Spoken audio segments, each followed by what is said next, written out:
ഭാരതമധ്യത്തിൽ പ്രതിഷ്ഠിച്ചിരിക്കുന്ന മണിവിളക്കാണ് ഭഗവത്ഗീത. മഹാഭാരതവും രാമായണവും സഹസ്രാബ്ദങ്ങളായി ഭാരതീയ ജനതയെ ഗാഢമായി സ്വാധീനിച്ചിട്ടുള്ള ഉദാത്തങ്ങളായ രണ്ട് ധർമ്മഗ്രന്ഥങ്ങളാണ്.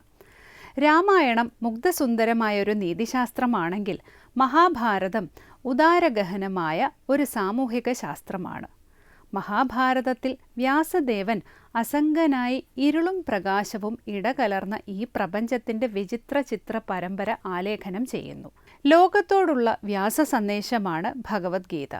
സർവജ്ഞാന സാരമായ ഗീത സമഗ്ര ജീവിത വികാസത്തിൻ്റെ പൂർണ്ണശാസ്ത്രമാണ്.